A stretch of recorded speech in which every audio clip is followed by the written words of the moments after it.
그러므로 모든 더러운 것과 넘치는 악을 내버리고 너희 영혼을 능히 구원할 바 마음에 심어진 말씀을 온유함으로 받으라.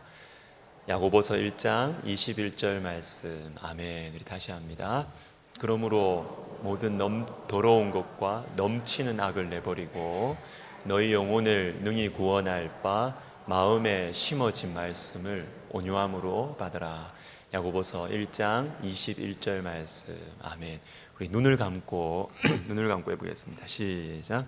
그러므로 모든 더러운 것과 넘치는 악을 내버리고 너희 영혼을 능히 구원할 바 마음에 심어진 말씀을 온유함으로 받으라. 야고보서 1장 21절 말씀. 아멘. 예, 감사합니다. 오늘은 히브리서 11장 36절입니다. 신약 성경 366면입니다.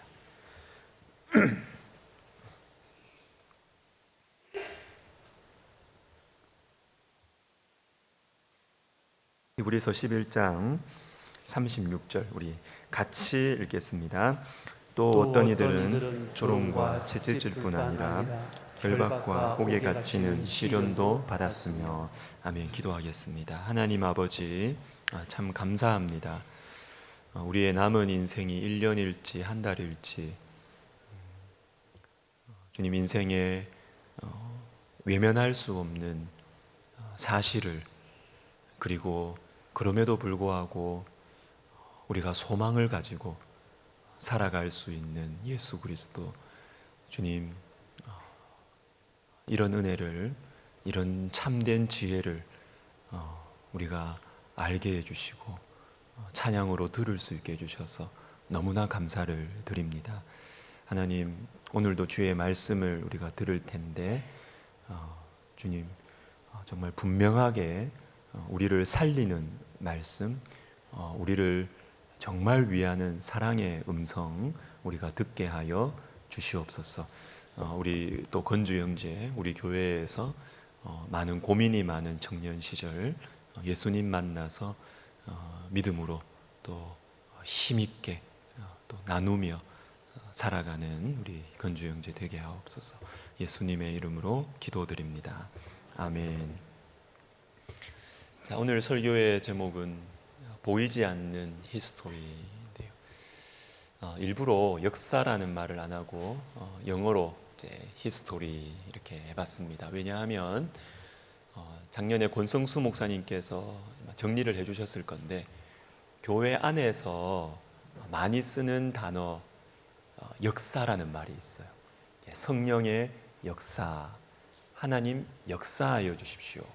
근데 그때 역사라는 말은 일한다는 뜻이에요. 그러니까 이런 것입니다. 하나님께서 일하여 주십시오.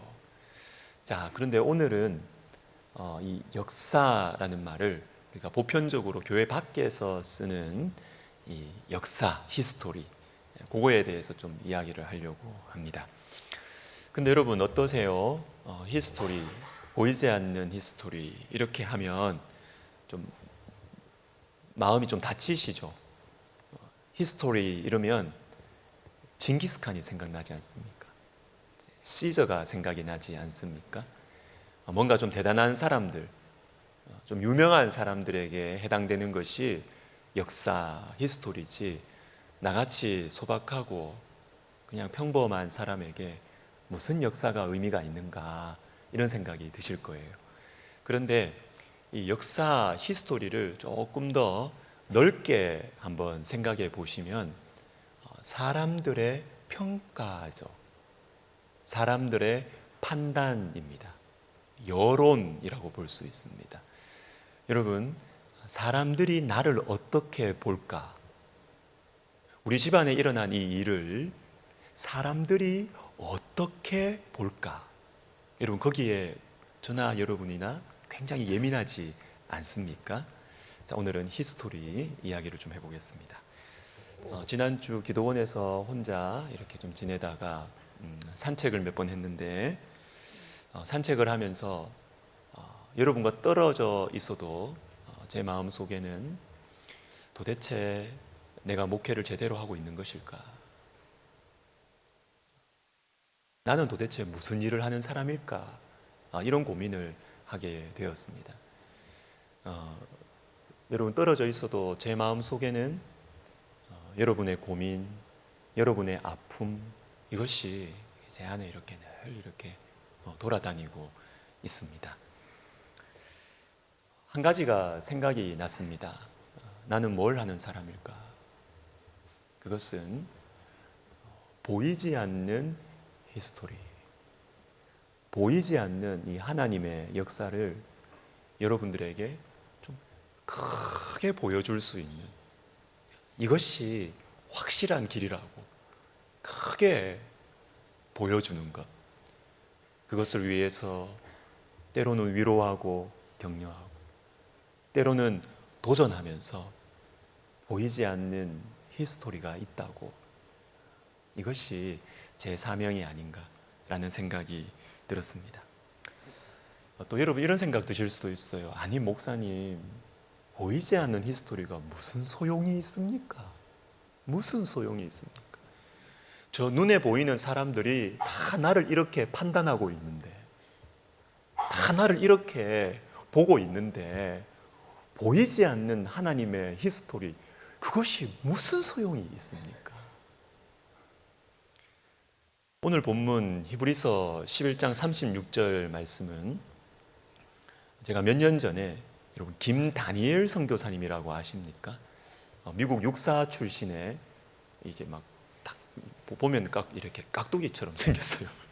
딱 이렇게 생겨가지고, 근데 제가 김다니엘 선교사님의 이 본문을 통한 설교를 들었는데, 그때는 그냥 지나갔어요. 별로 인상 깊지 않았습니다.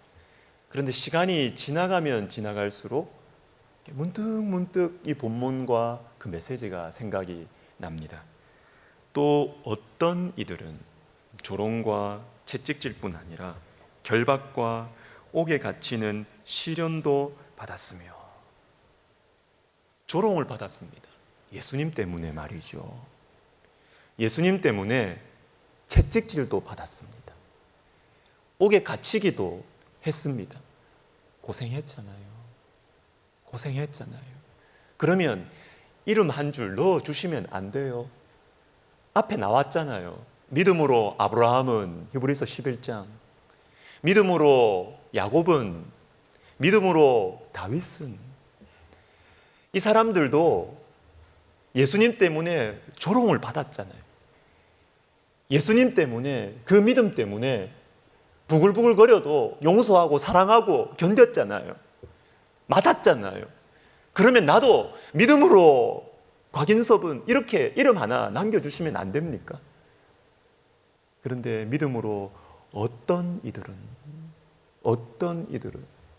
이름도 없어요. 이게 무슨 소용이 있습니까? 그러나 여러분, 하나님의 보이지 않는 히스토리가 있습니다. 제가 확신하기로는 이 본문에 있는 어떤 이들은 우리에게는 그 이름이 알려지지 않았지만 보이지 않는 하나님의 가슴에는 분명히 기록이 되어 있을 것입니다. 예전에 설교 시간에 말씀드린 적이 있습니다. 어떤 목사님께서 기도를 많이 하시는 분 같은데, 이분이 기도 중에 이렇게 하나님께 질문을 하셨대요. 하나님, 우리나라에서 제일 큰 주의 종이 누굽니까? 왜 이런 질문을 하셔요? 너무 세속적이고 인간적인 질문이지 않습니까? 주님, 우리나라에서 제일 큰 주의 종이 목사님이 누굽니까? 이렇게 질문을 했는데, 우리 주님께서 또 유머러스 하신 면이 있거든요. 또 대답을 해주셨대요. 대답을 해주셨는데 어떤 대답이 나왔을까요, 여러분? 이분도 아마 이 대답이 나왔을 것 같아요. 무슨 목사님, 이렇게 예상을 하고 물으셨을 것 같아요. 근데 의외로 주님께서 사진같이 하나를 보여주시더랍니다. 낙도 오지에서, 사람도 몇 명 없는 작은 마을에서 평생을 복음 전하며 사랑으로 섬기셨던 한 목사님의 사진을 그림처럼 보여주더라는 것입니다. 사랑하는 여러분, 우리는 온갖 세상의 기준과 교회 안에서도 세상이 너무 많이 들어와가지고 교회 안에서도 다 세상의 히스토리, 세상의 기준으로 사람을 판단하고 또 내가 없어서 괴로워하고 비교하고, 그러나 하나님의 보이지 않는 히스토리가 있는 것이에요. 내가 가지지 못한 것 같아도 주님으로 인해서 만족할 수 있는 주님의 보이지 않는 히스토리가 있는 거예요. 몇 주 전에 아내와 식탁에서 이렇게 대화를 하면서 요셉과 다윗과 엘리야에 대해서 좀 생각을 하게 되었습니다. 요셉의 그 노예살이 12년, 13년, 그것이 도대체 무슨 소용이 있느냐? 다윗이 도망자 생활을 하던 그 12년, 13년, 그것이 도대체 무슨 의미가 있느냐는 거예요. 무슨 의미가. 지나간 우리한테서야 뭔가 고난의 축복이다 이렇게 말을 할 수 있겠지만, 그 당사자에게 말이에요. 당사자에게 그것이 무슨 의미가 있느냐는 거예요. 도대체 12년 동안 한번 기다려 보라고, 한번 고생해 보라고. 그게 무슨 의미가 있냐고. 엘리야에게 그 3년 반 하늘이 닫혀서 비가 내려오지 않을 것이라고 멋있게 선포한 후에 까마귀한테 신세 지고 빌어먹고 살고 과부에게 빌어먹고 사는, 이게 도대체 무슨 의미가 있냐고, 엘리야에게. 그런 생각, 그런 묵상을 해본 적이 있습니다. 여러분, 인간의 역사, 눈에 보이는 그 역사에는요, 그 12년과 그 3년 반은 아무 의미가 없어요. 한 절, 두 절로 그냥 끝나는 거예요. 그러나 여러분, 하나님께는 그 보이지 않는 히스토리가 하나님께는 너무나 분명하고 너무나 소중한 것입니다. 강준민 목사님의 리더의 고독이라는 책을 보니까 뒷부분에 이런 말이 있어요. 사울 왕과 다윗을 비교를 하는데, 사울 왕은 기다리는 과정 없이 곧바로 왕이 되었다. 그래서 실패자이다. 반면에 다윗은 혹독한 기다림의 과정을 거쳐서 왕이 되었다. 그래서 성공자이다. 차이가 여기에 있다는 것입니다. 그 당시에는 아무런 의미가 없어. 아무런 의미가 없어. 네가 아파봐라 이런 생각이 드는 것이죠. 그러나 그 과정이 있었기 때문에 성공작이라는 것입니다. 오스왈드 챔버스 목사님의 주님은 나의 최고봉이라는 몇 년 전에 우리 교회 추천 도서였습니다. 너무 좋습니다. 여기 7월 28일자에 보면 이런 문장이 있습니다.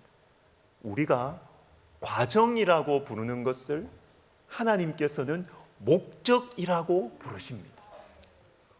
똑같은 대상이에요. 똑같은 기간이에요.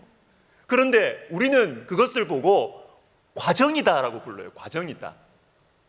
이것은 그냥 지나가는, 고생하는 과정이다 이렇게 부르지만, 우리 하나님께서는 그 기간을, 똑같은 기간을 보시고 나의 목적은 저거야.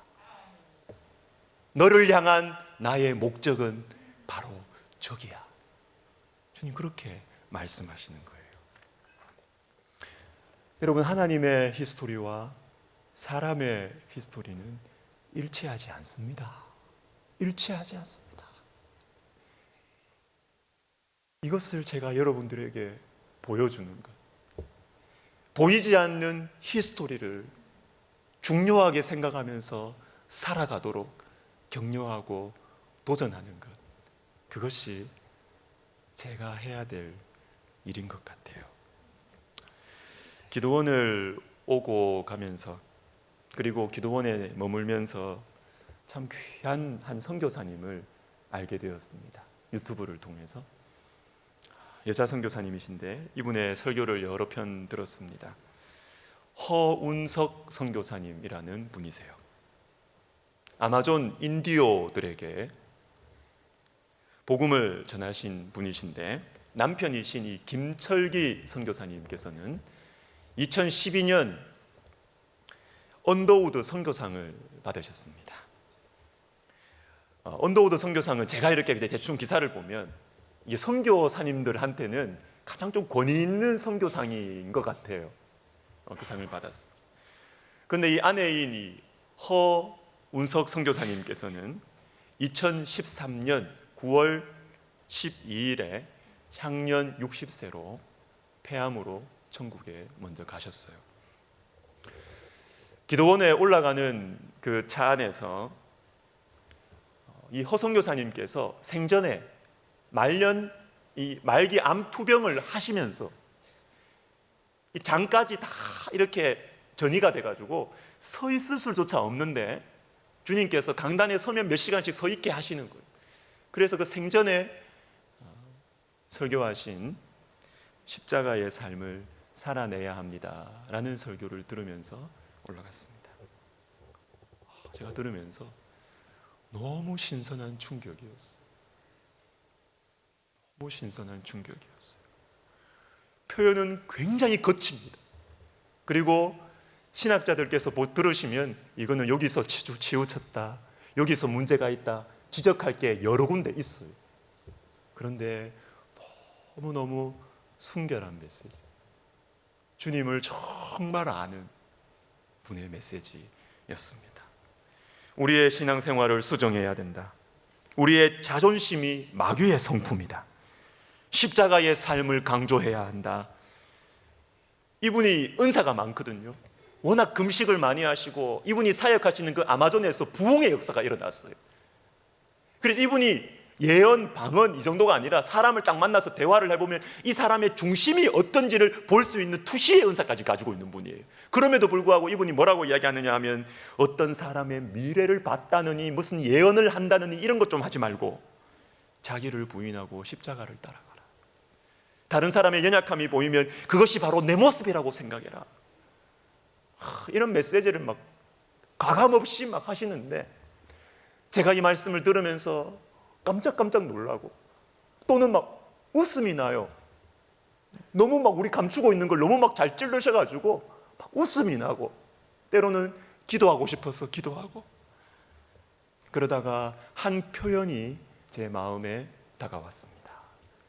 들키는 재미가 있다. 들키는 재미. 여러분, 이게 무슨 말이냐 하면요,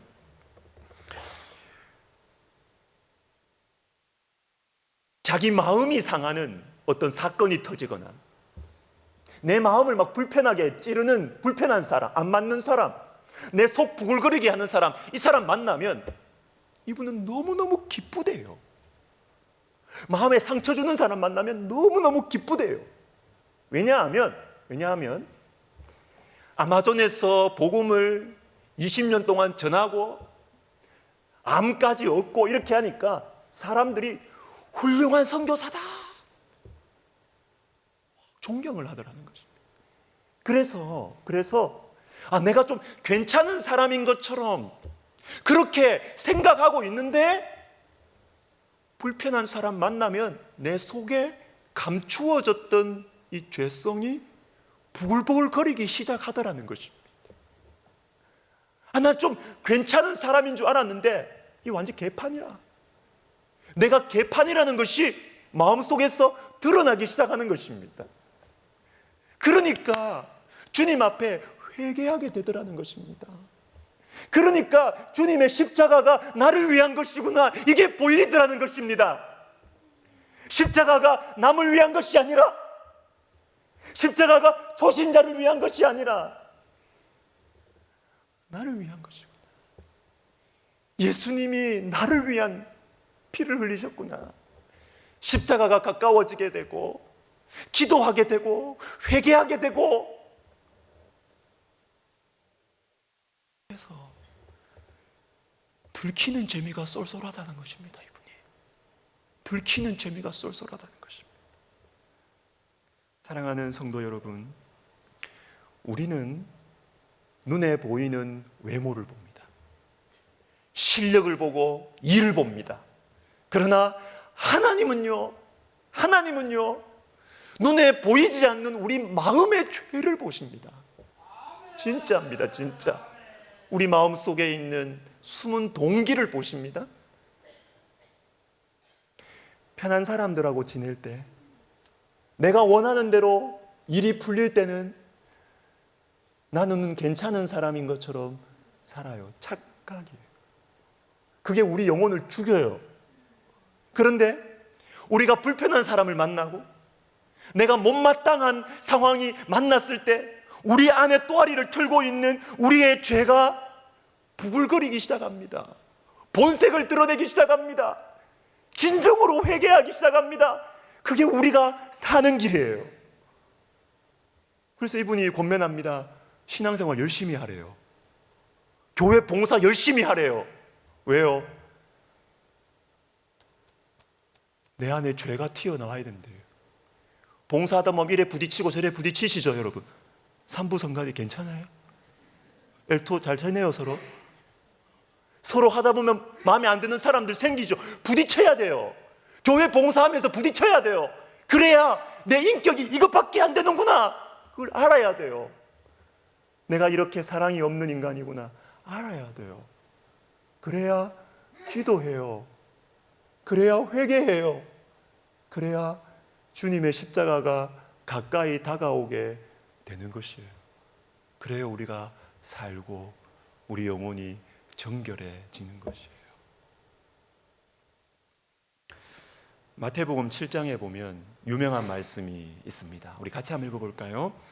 좁은 문으로 들어가라. 멸망으로 인도하는 문을 크고 그 길이 넓어 그리로 들어가는 자가 많고 생명으로 인도하는 문은 좁고 길이 협착하여 찾는 자가 적음이라.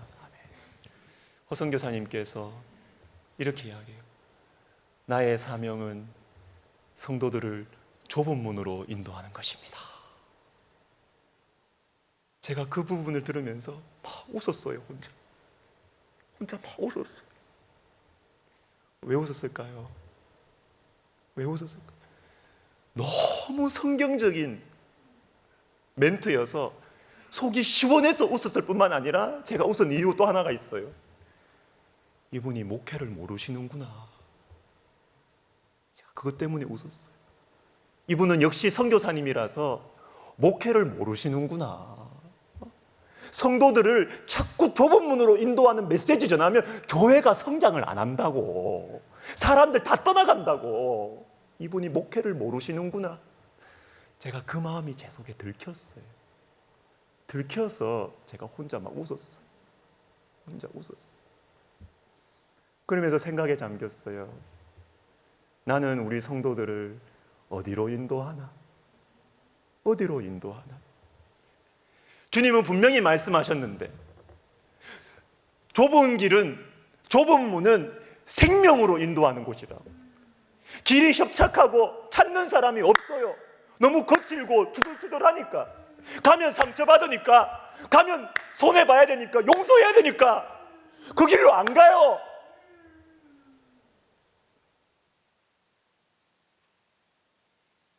그런데 거기에 생명이 있다고 그래요.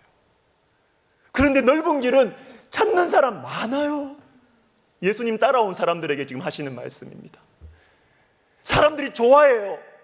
막 가슴이 막 벌렁벌렁거려요. 나는 도대체 우리 성도들을 어느 길로 인도하고 있나? 나는 넓은 길로 인도하는 것 같아요. 왜? 여러분들에게 미움받을까 봐. 지금도 저 꼬라보고 있는 분들 계시죠?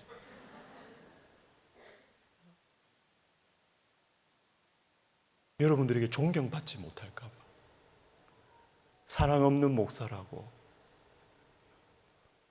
여러분들에게 비난받을까 봐. 그리고 여러분 말씀 들을 때 저한테 이렇게 질문할까 봐. 니는 잘하나?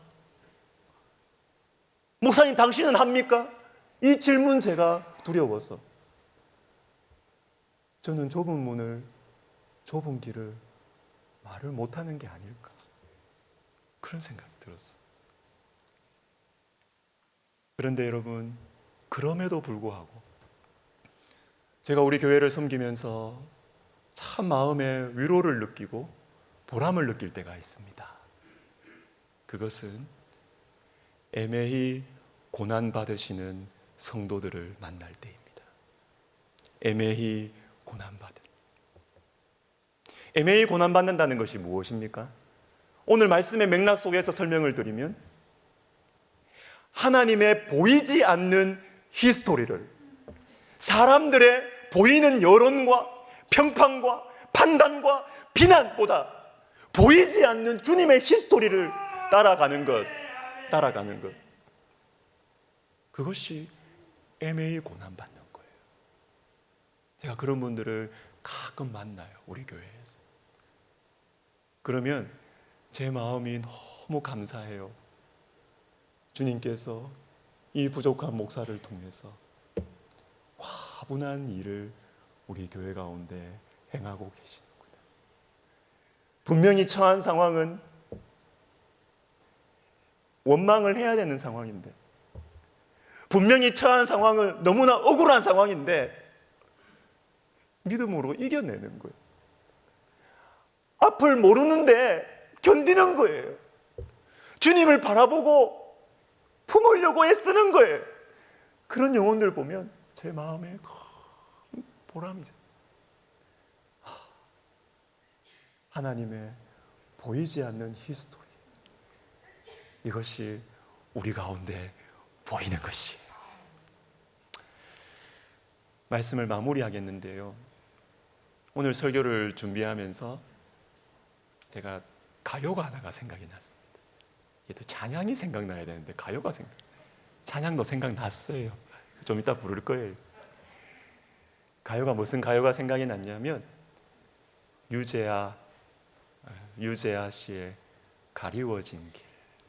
그 찬양이란데 그 노래, 그 가사, 그 가요가 생각이 났어요. 몇 년 전에 싱어게인 시즌2에서 김소연이라는 너무 멋있는 보이스를 가지고 있는 여자분이 이 노래를 부르시면서 제 마음에 깊은 인상을 줬어요. 보일 듯 말 듯 가물거리는 안개 속에 쌓인 길, 잡힐 듯 말 듯 멀어져가는 무지개와 같은 길, 그 어디에서 날 기다리는지 둘러보아도 찾을 수 없네. 그대여 힘이 되주오. 나에게 주어진 길을 찾을 수 있도록 그대여 길을 터주오. 가리워진 나의 길을. 내가 어느 길로 가야 되는지 알아요. 그런데 가리워져 있어서 두려워서 못 가겠어요. 그런데 그대여, 내가 이 가리워진 길을 갈 수 있도록 나에게 힘을 좀 달라. 이 가리워진 길을 내가 걸어갈 수 있도록 길을 좀 터달라는 것입니다.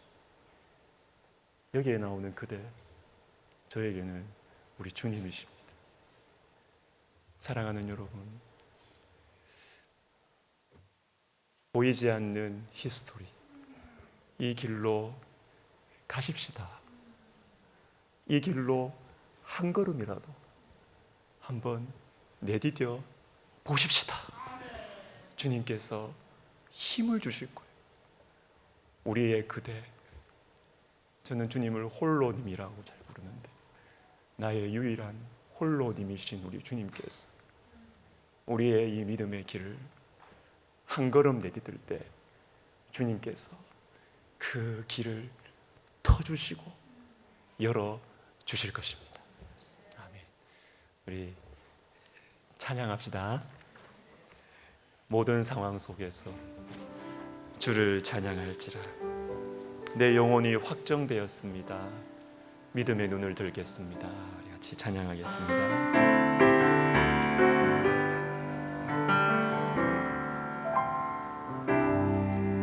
모든 상황 속에서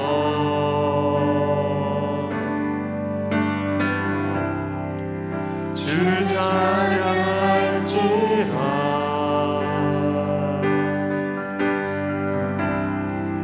주는 너의 근상을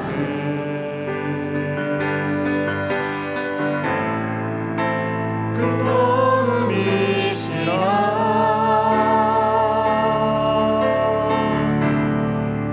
주의 얼굴 구할 때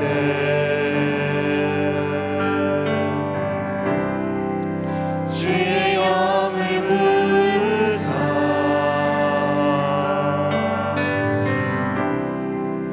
크신 사랑 안에서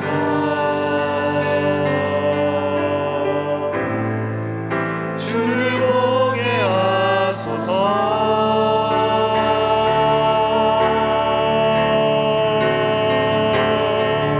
내 영혼이 확정되어 싸우니 믿음에 흔들어 주를 바라봅니다. 내 영혼이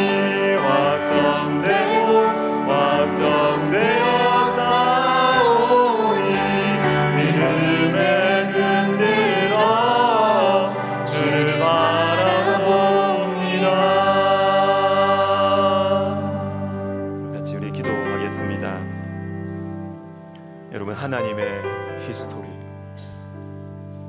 아니 우리 눈앞에는요 인간의 히스토리와 하나님의 히스토리가 늘 우리 앞에 두 갈래 길로 있는 것 같아요. 사람의 히스토리가 훨씬 크죠. 사람들의 평판과 시선이 훨씬 더 강하죠. 시끄러울 정도예요. 세뇌되는 것 같아요. 그러나 여러분, 우리가 예배를 드릴 수 있다는 것이 얼마나 감사하고, 내 남은 생에 1년일지 한 달일지, 그러나 내 남은 인생 가운데 그리스도의 편지로 살고 싶습니다. 이렇게 노골적이고 이렇게 확실한 메시지를 어디서 들어요? 다들 이 사회는 죽음을 회피하려고 하는데, 하나님, 우리의 남은 인생 보이지 않는 히스토리 보고 살게 해주세요. 주님, 내가 하루를 살아도 내 육신에 따라서 사람들 알지 않게 해주세요. 내 감정에 따라서 반응하지 않게 해주세요. 믿음으로, 주님의 논리로, 주님의 사랑으로 반응하게 해주세요. 주님의 보이지 않는 히스토리를 내 마음에 품고 걸어가게 해주세요. 우리 같이 한번 기도하겠습니다. 하나님 아버지, 그렇습니다. 주님, 내가 이제까지 예수를 믿어왔지만은 인간의 히스토리에 맞추어서 내가 인간의 히스토리를 멋있게 그려가는 데 있어 주님을 이용하고 싶었고, 내 인간의 히스토리 가운데 내 이름이 빛나게 하기 위해서, 내 마음이 평안해지기 위해서 인간의 히스토리와 인간의 논리로 주님을 이용하려 했음을 주님 고백합니다. 하나님 아버지, 하나님 아버지, 보이지 않는 하나님의 히스토리, 하나님이 말씀의 길로, 하나님, 나는 할 수 없어요. 그러나 주님의 십자가로, 주님의 십자가 붙을 때 하나님, 이 좁아터진 인생이 사랑할 수 있겠죠. 주님이 좁아터진 사랑의 그릇으로 주님 용서할 수 있겠죠. 하나님 아버지, 보이지 않는 히스토리로 주님 우리를 인도하여 주시옵소서. 한 번 더 기도하겠습니다. 세상이 고요해질 때 하나님의 소리가 들려옵니다. 우리 영혼이 너무 시끄럽지 않습니까? 침묵의 시간이 필요해요. 외부 환경이 조용해도요, 우리 속이 얼마나 시끄럽습니까? 염려의 소리들, 두려움의 소리들, 미움의 소리들, 얼마나 시끄러워요, 우리 속이. 침묵에, 영혼의 침묵이 필요해요. 이것은 그냥 가만히 있는 게 아니에요. 주님께 집중하는 시간, 주님을 바라보는 시간입니다. 주님, 제 영혼을, 제 발걸음을 주님을 바라보는 시간과 장소로, 기도와 말씀의 자리로 이끌어 주시옵소서. 그래서 사람들의 여론, 내 안에 있는 이 시끄러운 소리들에서 벗어나서 하나님의 히스토리, 하나님의 음성을 듣고 보게 하여 주시옵소서. 기도하겠습니다. 하나님 아버지, 그렇습니다. 주님, 그렇습니다. 우리의 밖뿐만 아니라 우리의 속도 너무 시끄럽습니다. 주님, 나는 억울하다고, 내 생각은 이렇다고, 나는 이렇게 될까봐 염려를 하고 있다고, 나는 이것이 두렵다고, 나는 이렇게 상처받았다고, 나는 이렇게 저 사람이 싫다고, 나는 이렇게 이 상황이 못마땅하다고. 하나님 아버지, 내 안에 내 소리들이 얼마나 많은지 모릅니다. 혼자 있어도 시끄러워서 견딜 수가 없습니다. 하나님, 혼자 있어도 이 염려의 소리, 두려움의 소리, 미움의 소리로 견딜 수가 없습니다. 하나님 아버지, 내 영혼의 침묵을 허락하여 주시옵소서. 이 영혼의 침묵이 하나님의 음성을 들을 수가 있고 하나님의 히스토리를 볼 수 있으니 얼마나 축복됩니까? 하나님 아버지, 우리 사랑하는 영혼들 속에, 우리 사랑하는 백성 가족들 가운데, 우리 사랑하는 성도들 가운데 이 영혼의 침묵을 허락하여 주시옵소서. 주님께로, 말씀의 자리로, 기도의 자리로, 주님께 집중할 수 있는 자리로 하나님 우리를 이끌어 주셔서 참으로 우리를 사랑하시는 사랑의 음성을 듣게 하옵소서. 예수님의 이름으로 기도드립니다. 아멘. 일어나셔서 다시 찬양 부르시면서 헌금하시겠습니다.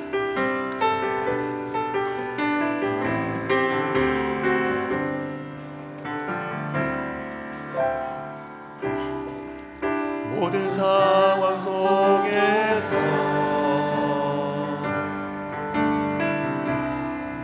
주를 찬양할지라.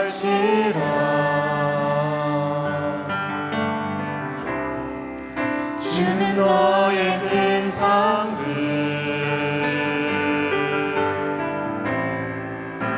큰 도움이시라. 주의 얼굴 구할 때, 주의 얼굴 구할 때 주의 영이 그때 부어져요. 주의 영을 부으사, 주의 영을 부으사. 성령은 사랑의 영이시오. 크신 사랑 안에서, 크신 사랑 안에서 주를 보게 하소서. 주를 보게 하소서. 아멘. 내 영혼이 확정되었습니다. 내 영혼이 확정되고 확정되어 싸우니 믿음에 눈들어 주를 바라봅니다. 내 영혼이 확정되고 확정되어 싸우니 믿음에 눈들어 주를 다시 합시다. 내 영혼이 확정되고 확정되었습니다. 내 영혼이 확정되고 확정되어 싸우니 믿음에 눈들어 주를 바라봅니다. 내 영혼이 확정되고 영혼이 확정되고 확정되어 싸우니 믿음에 눈들어 다시 합시다. 보이지 않는 주님의 역사에 내 마음이 확정되었습니다. 내 영혼이 확정되고 확정되어 싸우니 믿음에 눈들어 주를 바라봅니다. 내 영혼이 확정되고 확정되어 싸우니 믿음에 눈들어 주를 바라봅니다.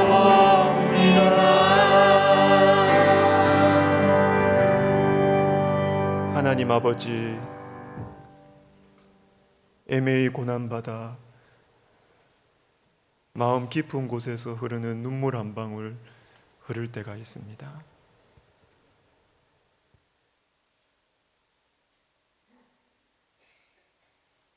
하나님, 주님의 뜻대로 순종했다가 날아오는 비난의 화살들과 감당할 수 없는 수치심으로 주님 마음 깊은 곳에서 눈물 한 방울 흘러나올 때가 있습니다. 주님, 감사합니다. 이 보배로운 눈물을 주셔서 감사합니다. 주님, 우리 사랑하는 우리 성도들, 그리고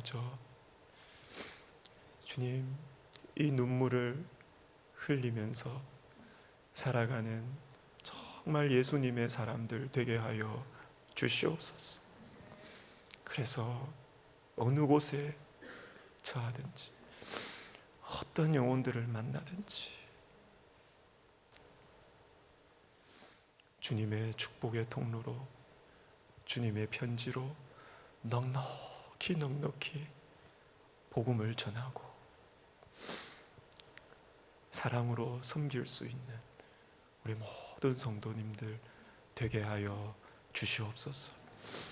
주님, 우리에게 있는 작은 믿음, 겨자씨 같은 믿음 사용해서 주님 앞에 예물 드립니다. 주님, 저는 우리 성도님들이 잘 됐으면 좋겠습니다. 주님, 우리 성도들의 생업이 번창했으면 좋겠습니다. 하나님, 때마다 시마다 주님께서 공급해 주시고 건강 주시고 우리 주님 나눔의 축복을 마음껏 누리는 우리 모든 성도님들 되게 하여 주옵소서. 이제는 우리 주 예수 그리스도의 은혜와 하나님 아버지의 사랑과 성령의 감동, 감화, 위로 교통하시며